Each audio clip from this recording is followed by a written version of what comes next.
अतुल सुभाष पेशे से एक एआई इंजीनियर और साल में 10 लाख से ज्यादा कमाते थे, पर दिसंबर में वो एक 90 मिनट की वीडियो अपलोड करते हैं यूट्यूब पे, उसके बाद सुसाइड अटेम्प्ट कर लेते हैं। सौरभ राजपूत एक मर्चेंट नेवी ऑफिसर सालाना 20 लाख से ज्यादा कमाते थे, बट अनफॉर्चुनेटली उनकी वाइफ अपने बॉयफ्रेंड के साथ मिलकर उन्हें टुकड़ों में काट देती है। दिलीप यादव एक अच्छे धनी संपन्न परिवार से 15 दिन पहले जिनसे शादी हुई होती है, वो उनकी वाइफ अपने मुंह दिखाई के पैसे से उनकी सुपारी दे देती है। तो अगर इनके पैटर्न की बात करी जाए तो उसमें एक चीज निकल कर आ रही है कि जितने भी अच्छे लोग हैं जिन्होंने मेहनत करके पढ़ लिख के एक मुकाम हासिल करा है, समाज में एक रुतबा हासिल करा है, उनकी जो वाइफ्स है स्पेशली वो अपने किसी दूसरे गैर मर्द के लिए जो कि बिल्कुल ही खराब है, बिल्कुल उसने कुछ भी नहीं करा जिंदगी में, उसके चक्कर में अपने पतियों को मरवा रही है। तो ऐसा पैटर्न क्यों बार बार निकल कर आ रहा है, खासकर हमारे भारतीय समाज में, और ऐसे ही क्यों होता है कि जितने भी अच्छे लोग होते हैं वही सबसे ज्यादा सफर क्यों करते हैं? आज की वीडियो में गाइस हम यही जानेंगे। तो hello guys, I am Prince and चलिए आज की वीडियो स्टार्ट करते हैं, जो कि बहुत ही थॉट प्रोवोकिंग होने वाली है कि व्हाई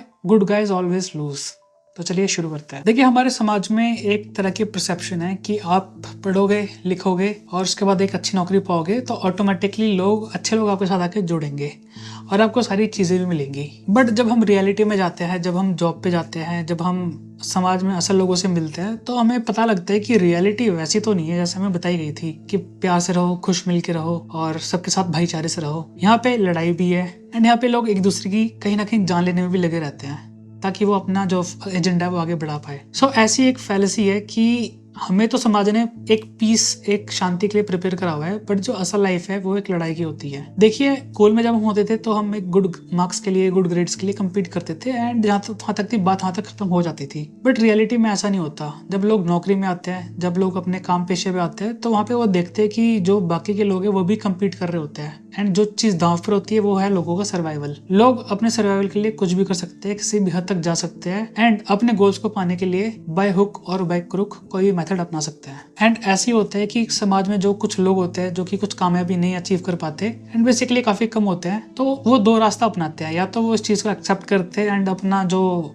रुतबा है वो उस पर मेहनत करते हैं काम करने के लिए, और अपना जो रुतबा है, अपनी जो पैंट है समाज में बढ़ाने के लिए वो और भी ज्यादा मेहनत करते हैं। बट जो दूसरे किस्म के लोग होते हैं उनके अंदर एक गुस्सा भर जाता है कि वो एक इंसान है एंड वो डिजर्व करते हैं कि उनको भी हर चीज़ मिलनी चाहिए, बजाय वो उसके लिए मेहनत भी ना करे। एंड जब वो ये चीज़ देखते हैं कि किसी और के पास उनसे भी ज़्यादा टैलेंट है, उनसे भी ज़्यादा पैसा है, उनसे भी ज़्यादा वेल सेटल्ड लाइफ है, तो एक तरह की वो आप ये कह लीजिए कि एक क्रूसेड चला देते हैं या फिर एक मोरालिटी नाम की चीज़ चला देते हैं, किसी तरह उसे किसी ना किसी तरीके से उस चीज़ को छीनने के लिए। तो ऐसे कुछ हुआ था मेरठ के केस में कि जो सौरभ राजपूत की वाइफ थी मुस्कान रस्तोगी, उनकी लाइफ काफी सेट थी। एक मर्चेंट नेवी ऑफिसर थे, एक लव मैरिज भी की थी एंड अच्छा खासा पैसा भी आ रहा था और उनकी एक बच्ची भी थी, हर चीज सही चल रही थी, अलग से घर के मकान में भी रह रहे थे। बट जो उनका एक एक्स बॉयफ्रेंड था स्कूल टाइम का, साहिल, जब उसने ये चीज देखी कि मेरी जो एक्स थी उसकी लाइफ तो सब कुछ सेट चल रही है, उसको इतना अच्छा सुंदर कमा पति भी मिल रहा है, तो ये बात उसको कहीं ना कहीं हजम नहीं हुई। तो उसने किसी ना किसी तरीके से उससे कांटेक्ट एस्टेब्लिश करा। उनका जो ग्रुप था व्हाट्सएप का,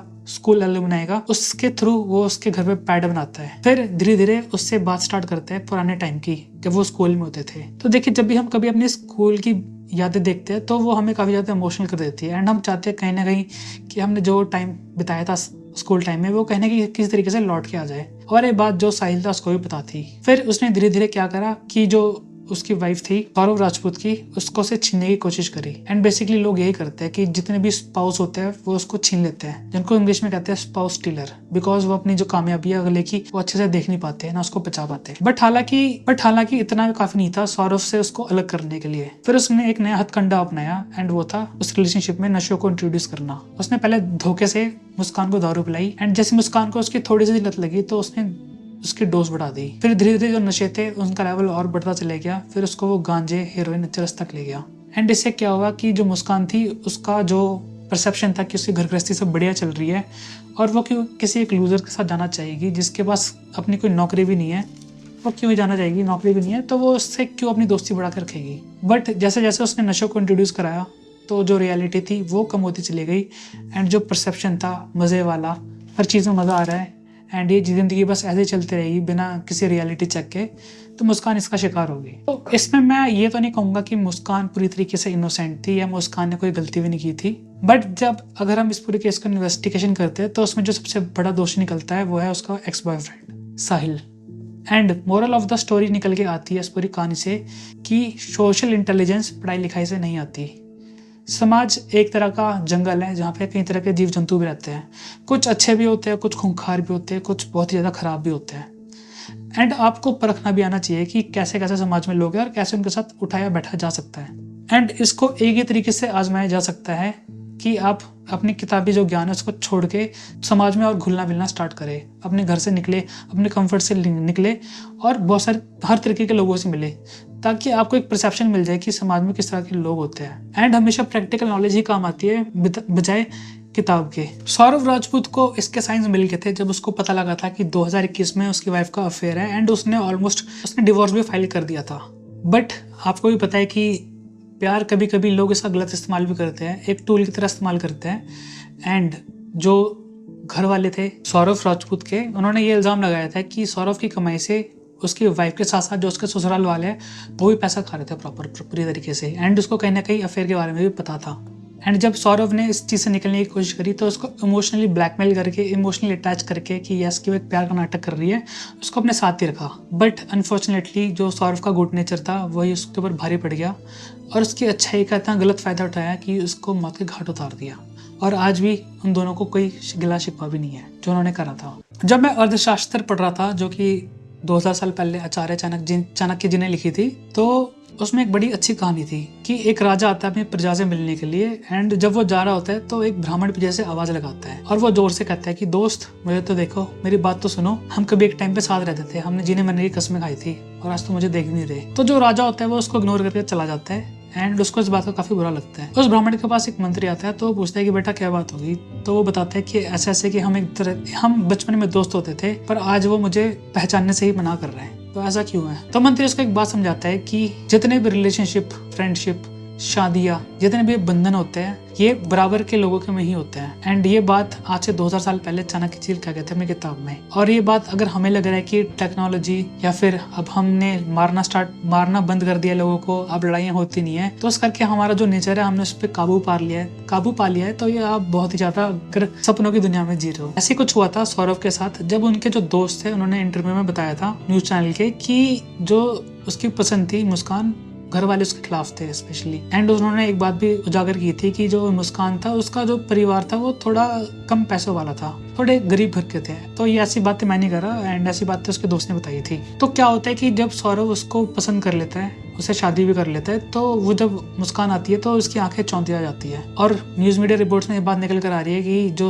उसकी वाइफ थी मुस्कान, उसको काफी महंगे फोन, गैजेट्स, हर चीज का बहुत ज्यादा शौक था। इतना ज्यादा शौक था कि वो चीज में अंधी हो गई थी। पर इस अंधपने में उसने जो अपना जो रिस्पॉन्सिबिलिटी थी, खासकर जो उसकी बेटी थी, उसको बिल्कुल इग्नोर कर दिया, उस पर कोई ध्यान ही नहीं दिया। मुस्कान के पड़ोसी बताते हैं कि उन्होंने मुस्कान को काफी कम देखा था, वो निकल के भी नहीं आती थी और वो इतनी ज्यादा इंट्रोवर्ट थी कि वो बल्कि सब्जियां भी नहीं लेती थी, बल्कि उसके घर में हर रोज 8 से 9 बार जोमेटो की डिलीवरी आती थी। तो ऐसे ही कुछ होता है कि जैसे कि मान लीजिए कि अगर आपको कुछ पाना है, कुछ बड़ा बनना है, कुछ करना है, तो उसके पीछे एक जनरली एक प्रिंसिपल काम करते हैं कि आपको मेहनत करनी पड़ेगी, आपको पेशेंस रखना पड़ेगा और थोड़ा बहुत लक का भी काम होता है। तभी जाके जब आपके पास कामयाबी आती है तो आप उसको रिस्पेक्ट करते हो, आप उसको अपने सर पे चढ़ने नहीं देते। But on the other hand अगर आपके पास अचानक पैसा आ जाए तो आपका हो जाता है दिमाग खराब। आपको समझ नहीं आएगा कि एग्जैक्टली मैं उस पैसे का कहाँ इस्तेमाल करूँ।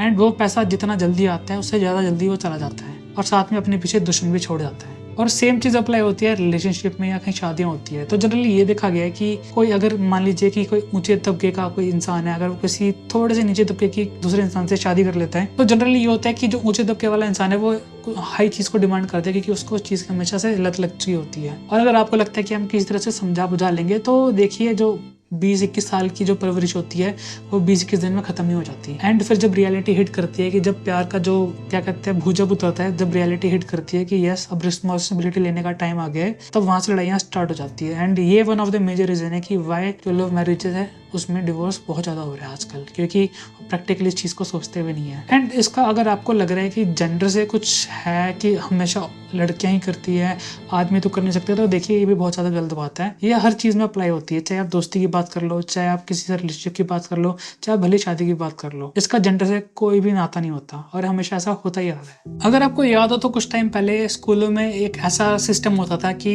जो गर्ल्स है वो एक जगह होती थी एंड जो बॉयज है उनको दूसरी जगह रखा जाता था। एंड जनरली ये परसेप्शन बनाई जाती थी कि लड़कियां सारी एक जैसी होती है, वो कुछ गलत कर नहीं सकती। एंड जो मर्द है, वो जो बॉयज होते हैं, वो उसमें बहुत सारे गंदे भी होते हैं, कुछ बहुत सारे अच्छे भी होते हैं। फिर रही सही कसर जो पूरी करी थी वो बॉलीवुड ने करी थी, अपना जो प्यार का तड़का मार के। जो गाने होते हैं, जो स्पेशली पिक्चरें होती है, उनमें पोर्ट्रे करा जाता है कि प्यार is like a magical thing, कि अगर आप जब उसको पालोगे तो ऑटोमेटिकली आपकी जिंदगी भी सही हो जाएगी, ऑटोमेटिकली आपकी जो नौकरी है वो भी सही हो जाएगी एंड उससे हर चीज़ आपकी ठीक हो जाएगी, just with the power of love. But ऐसा असल में होता नहीं है। जनरली अगर हम थोड़ा क्लोजली देखेंगे तो ये सब पागल बनाने की टेक्निक होती है, अपने गाने को, अपने पिक्चर को प्रमोट करने की चीज़ें होती है, क्योंकि हमेशा लोग अच्छी चीज़ की तरफ अट्रैक्ट होते हैं एंड जब वो प्यार को देखते हैं तो अपने आप को रोक नहीं पाते, अपना दिमाग बंद कर देते हैं और अपने दिल को खुद ज़्यादा ही खोल देते हैं। फिर जब टाइम आता है शादी का, तब असल में पता लगता है कि जो लड़कियां हैं वो भी इंसान ही होती है, इनमें भी कई तरह के शेड्स होते हैं, कुछ बहुत ही अच्छी होती है, कुछ ओके होती है, कुछ बहुत ही ज़्यादा ख़राब होती है। एंड मैं लुक्स की बात नहीं कर रहा, मैं नेचर की बात कर रहा हूँ, क्योंकि लुक्स आर ऑलवेज डिसेप्टिंग। तो इंग्लिश में एक बहुत अच्छा प्रोवर्ब है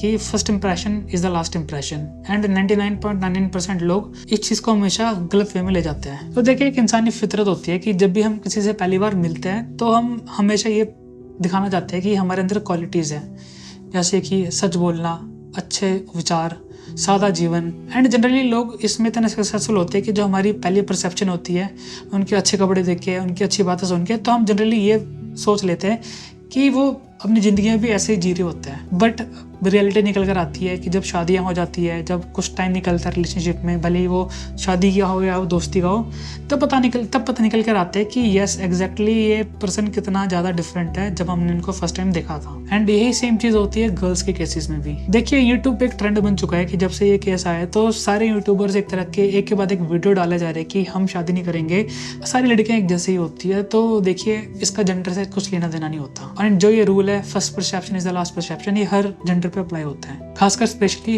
लड़कियों के केस में। तो देखिए, लड़कियां हमसे ज्यादा ताकतवर नहीं होती, वो इंसानों को, मर्दों को खासकर ओवर पावर नहीं कर सकते अपनी ताकत के दम पे। तो उनका एक तरीके से एवोल्यूशन हुआ था कि वो हमेशा अपना दिमाग अच्छे से चला सकती है। एंड दिमाग अच्छी चीज़ के लिए भी चलाया जा सकता है, जैसे कि अगर किसी को अपना घर संभालना है, अपने परिवार को कैसे आगे ले जाना है, कैसे समाज में उठना है, कैसे बैठना है, तो जब इन चीज़ों को अच्छी तरीके से ले जाते हैं तो यस, परिवार का भी भला होता है। But on the other hand, जब ये वैल्यूज बहुत ज्यादा करप्ट होती है, अतुल सुभाष के केस में उनकी वाइफ ने एक दर्जन से ज्यादा फॉल्स केस डाल दिए। एंड साथ में जो समाज के परसेप्शन थी, कोर्ट के परसेप्शन थी कि सारा काम अतुल ने गलत करा होगा, तो उस केस में लॉ भी उनके अगेंस्ट था। एंड में उनको एक बहुत ही खतरनाक कदम उठाना पड़ा अपने इनोसेंट को साबित करने के लिए। तो क्या लगता है आपको, अगर अतुल आज जिंदा होता तो आज आधे से ज्यादा लोग उनके फेवर में होते कि नहीं होते? एंड ये बात भी कहीं ना कहीं जो लड़कियां हैं उनको भी पता होती है। एंड मैं सारी लड़कियों की बात नहीं कर रहा। तो इस पूरी वीडियो का पॉइंट एग्जैक्टली है कि हमेशा इस बात को याद रखना कि लड़कियां भी इंसान होती है, उनके भी कई तरह के शेड्स होते हैं, कुछ अच्छे भी हो सकते हैं, कुछ बुरी भी हो सकती है, किसी में किसी चीज का मिक्सचर भी हो सकता है। बट जनरली हर लड़की को एक प्यार के लेंस से देखना एंड बाद में अपना कटवाना, वो एक ट्रेजेडी हो सकता है आपके लिए। एंड आपको भी थोड़ा बचना चाहिए उस चीज से भी। तो आते हैं अब मेन मुद्दे की बात कि हम करें तो करें क्या, बोले तो बोले क्या, सोचे तो सोचे क्या। तो देखिए, इसमें कोई रॉकेट इंटेलिजेंस नहीं है, तो उसमें कुछ बेसिक चीजें हैं ताकि जो आप अपने आप को बचा सके, स्पेशली जो टॉक्सिक लोग होते हैं। तो देखिए, हमेशा अगर आप किसी से मिलते हो किसी भी कारण के लिए, चाहे वो लड़का हो चाहे वो लड़की हो या कोई भी रीजन हो, चाहे आप किसी रिलेशनशिप में आना चाहते हो, किसी को आप अपना दोस्त बनाना चाहते हो, तो हमेशा उनको उनके एक्शन से जज करो, ना कि उस रीजन से जो वो खुद देते हैं। तो देखिए, लोगों की टेंडेंसी होती है कि वो जो भी गलत करते हैं वो उसको ऑटोमेटिकली इग्नोर कर देते हैं। एंड अगर उनके साथ कुछ बुरा होता है तो हमेशा या तो भगवान को या तो किसी बुरी किस्मत को या फिर बुरे रिलेशनशिप को दोष देते हैं, अपने आप को इनोसेंट दिखाते हैं इस पूरे केस में। बट जनरली उनका जो एक पैटर्न होता है, जो असर होता है उनका समाज पे, उनके जो एक्शंस होते हैं, पास्ट अचीवमेंट्स होती है, उनके बेस पे अगर जज करा जाए तो उनका जो ट्रू कैरेक्टर है वो निकल कर आता है। तो बेसिकली देखिए, लाइफ छोटी है, आपके पास एनर्जी भी कम है एंड आप अफोर्ड नहीं कर सकते कि बार बार आप किसी गलत इंसान के पास जाओगे एंड आप उससे जब मिलोगे आपको बाद में पता लगेगा कि यस, हमें तो पहले ऐसे जज कर लेना चाहिए था, बजाय वो शादी हो, बजाय वो दोस्ती हो। तो हमेशा हर बंदे को उसके एक्शन के बेस पे जज करो, ना कि उस रीजन से। सेकंड, जो सबसे इम्पोर्टेंट चीज़ है किसी भी रिलेशनशिप के लिए, वो ये है कि हमेशा अपना जो रिएक्शन टाइम है, हमेशा जो अपनी परसेप्शन है उसको बढ़ाओ।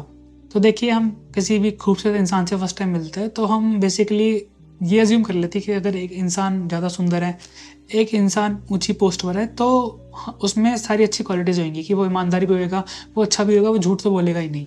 बट जनरली इसी चीज़ में लोग फंस जाते हैं एंड बाद में रियलिटी का पता लगता है लोगों को। और अगर आपको किसी को जानना है, चाहे भले आपको शादी भी करनी हो किसी से, तो हमेशा थोड़ा सा टाइम दो उस चीज़ को, कम से कम 3 महीने, ज़्यादा से ज़्यादा 6 महीने या फिर 1 साल। तो जो इम्प्रेशन, जैसे कि मैंने बताया था, first impression is the last impression, वो प्रिंसिपल काम तो करता है, बट इंसान की भी अपनी एक एनर्जी होती है। एंड जब वो मास्क पहन के रखता है तो वो उसमें होता है बहुत ज़्यादा एफर्ट, एंड इंसान इतना ज़्यादा एफर्ट काफ़ी लंबे टाइम तक सस्टेन नहीं कर सकता। तो कहीं ना कहीं वो मास्क स्लिप भी होएगा, एंड वो टाइम के साथ ही स्लिप होता है। तो किसी को अगर जांचने परखना है तो उसको 6 महीने तक देखो, 1 साल तक देखो एग्जैक्टली कि वो प्रेशर में कैसे हैंडल करता है, अपने जो सबॉर्डिनेट्स है उसको कैसे ट्रीट करता है, अपने जो बाकी दोस्त हैं इनको कैसे ट्रीट करता है। तो उससे आपको जनरली आइडिया लग जाएगा कि आप किसी एक अच्छे इंसान से के साथ हो या एक गलत इंसान के साथ हो। Last but not the least, एक इंसान, एक दोस्त या फिर कोई आपका स्पाउस आपके ऊपर क्या इंप्रेशन छोड़ के जाता है अपनी एब्सेंस में। सो बेसिकली कभी कभी क्या होता है कि हम किसी अपने दोस्त से मिलते हैं, किसी जानकार से मिलते हैं, एंड जब वो चला जाता है तो हमारे अंदर काफ़ी नेगेटिव इमोशंस आने लग जाते हैं, जैसे कि गिल्टी फील होना, भले ही हमने कुछ करा ना हो, बुरा फील होना, ऐसा लगना कि हम जिंदगी में कुछ कर नहीं सकते, या फिर डिप्रेशन फील होना। क्या होता है कि एक साइकिल स्टार्ट हो जाता है, हम अपने ऊपर डाउट करने लगते हैं, फिर हम सोचते हैं यार हम तो ऐसे कभी थे नहीं, एंड हम इस चीज़ को रॉन्ग प्रूव करेंगे। एंड जिस इंसान ने हमारे अंदर ये चीज़ें डाली होती है, हम उसके साथ एक तरीके से रिलेशनशिप में बन जाते हैं कि वो हमारी जो नेगेटिव क्वालिटीज़ है वो बता रहा होता है, एंड हम उस चीज़ को प्रूव करने में अपनी सारी एनर्जी वेस्ट कर देते हैं। एंड अगर ऐसा केस आपके साथ हो रहा है तो आप बहुत ही बड़े डेंजर में हो। देखिए, ये क्लासिक केस होते हैं नार्सिसिज्म के, कि जो नार्सिसिस्ट लोग होते हैं उनको दूसरों को दबाने में मज़ा आता है, एंड वो हर चीज़ का इस्तेमाल करता है, मैनिपुलेशन का। जब लोगों को पता लग जाता है तो वो उसको फिर गिल्ट में कन्वर्ट कर देते हैं कि जितनी भी गलती है ये आपकी वजह से हुआ है, आपकी वजह से सारा कुछ हो रहा है। एंड जो अच्छे किस्म के लोग होते हैं, जो अच्छे नेचर के लोग होते हैं, वो इन गेम को समझ नहीं पाते। एंड ट्रस्ट मी, इसमें जेंडर का कोई रोल नहीं होता, ये इक्वली बहुत मर्द भी करते हैं, औरतें भी करती है। तो अगर आप भी ऐसे किसी रिलेशनशिप में फंस गए हो तो देखिए, इसका एक ही इलाज है, एंड वो है क्वारंटीन। जितना जल्दी हो सके आप ऐसे इंसान से दूर हो जाओ फटाफट। बट ये काफ़ी पेनफुल भी होता है, एंड जब तक आपको पता लगता है तो तब तक काफ़ी देर हो जाती है, क्योंकि इसके जो हुक्स होते हैं वो आपके दिमाग में बहुत ज़्यादा गहरे जम चुके होते हैं। अगर आप छोड़ोगे तो वो आपको पुरानी बातों का याद दिलाएंगे कि यार हमने कभी एक टाइम पे साथ गुजारा था, बट जितनी भी गलतियाँ होती है वो उस पर आपको भी ब्लेम करते हैं साथ के साथ। तो इसका एक ही इलाज है, क्वारंटीन, जैसे मैंने बताया। एंड आप इंसान हो, आप अकेले भी नहीं रह सकते, ये बात आपको भी एक्सेप्ट करनी चाहिए। तो आप उनकी तरफ जाओ जिनके अंदर पॉजिटिव क्वालिटीज़ होती है। तो जैसे देखिए कि सबसे अच्छा एग्जाम्पल है कि जैसे कि बीमारियाँ होती है, जैसे कोई बीमार हो जाता है तो हमें बताया जाता है कि किसी बीमारी इंसान के पास मत जाओ, मे भी आपको उससे कोल्ड कैच हो जाए, उससे आपको फीवर कैच हो जाए। एंड ये ट्रू भी होता है काफ़ी हद तक। और ये सेम केस होता है इमोशंस के अंदर भी, कि कोई भी अगर नेगेटिव इंसान है, किसी से आपको नेगेटिविटी आ रही है, अगर आप उसके पास जाओगे तो जो इमोशंस है वो भी आपको अफेक्ट करेंगे, एंड आप भी उसी नेचर के साथ ढल जाओगे, आप भी वही फील करोगे जो वो इंसान फील कर रहा है। एंड जो बाकी के लोग होते हैं जो आपको दूर से जानते हैं, वो आपको बस इस बेस पे जज करेंगे कि अगर आप नेगेटिव इंसान के साथ हो तो आप भी उतने ही नेगेटिव होगे, जिसको कहते हैं आसान भाषा में गिल्टी बाय एसोसिएशन। गलत इंसान के साथ रह के, गलत कंपनी के साथ रह के आप भी गलत बन जाओगे, भले ही आप दिल से बहुत अच्छे हो। अगर आप इतना छोटा सा स्टेप उठा लोगे अपनी मेंटल हेल्थ के लिए, तो ट्रस्ट मी, ये दुनिया की जितनी भी थेरेपी होती है, जितनी भी दवाइयाँ होती हैं, उनसे ज़्यादा बेटर रहेगी आपके लिए और आपकी मेंटल हेल्थ के लिए। इससे आपके रिलेशनशिप भी इंप्रूव होंगे, आपकी जो मोटिवेशन है वो भी इंप्रूव होएगी। एंड देखिए, लोग कहते हैं कि सक्सेसफुल लोगों के साथ रहना ये बहुत ही गलत है, समाज में हर लोग एक तरह के एक जैसे नहीं होते। तो देखिए, सक्सेस की कई बेसिक इंग्रेडिएंट्स होती है, जैसे कि डिसिप्लिन, मेंटल डिसिप्लिन, मेहनत, थोड़ा सा अपनी अकल चलाना, थोड़ा समाज में उठना बैठना। एंड जब इन चीज़ों का कॉम्बिनेशन बनता है तो इससे जो सक्सेस है वो अपने पास आती है। ठीक है, ये नहीं कि अगर आप इंसान हो तो आपको सक्सेस मिलेगी just because you are a human. Success उनको मिलती है जिनके पास पेशेंस होता है, जिनके पास डिसिप्लिन होता है, जिनके पास धैर्य होता है। एंड जब आप ऐसे लोगों के साथ रहते हो, ऐसी कंपनी में रहते हो, तो उनके जो इमोशंस है पॉजिटिव वाले, वो भी आपको इन्फेक्ट करेंगे, वो भी आपको ऊपर उठाएंगे, एंड आपको भी मन करेगा कि यस, हम भी अपने आप को एक समाज में अच्छा इंसान, अच्छी नौकरी, अच्छी चीज़ों के साथ देखना चाहते हैं। एंड अपने माइंड से हमेशा एक बात निकाल देना कि अगर आप किसी खराब इंसान को, किसी खराब व्यक्ति के इंसान को अगर आप ऊंचा उठाना चाहते हो एंड आप सक्सेसफुल रहोगे, तो ट्रस्ट मी, भूल जाइए, क्योंकि जो इमोशंस होते हैं एंगर के, हेट के, एनवी के, ये बहुत ज़्यादा स्ट्रांग होते हैं एंड जो पॉजिटिव इमोशंस होते हैं इसको आराम से ओवर पावर कर लेते हैं। सो आई होप मेरी इस वीडियो के थ्रू आपको थोड़ी सी गाइडेंस मिली होगी कि कैसे जो सोशल इंटेलिजेंस है वो बहुत ज़्यादा काम करती है। एंड अगर आपको मेरी वीडियो पसंद है, लाइक शेयर एंड सब्सक्राइब का बटन जरूर दबा के जाइएगा। इससे मुझे और मोटिवेशन मिलेगी आपके लिए नए नए अच्छे अच्छे टॉपिक लाने के लिए। थैंक यू, जय Hind and have a nice day.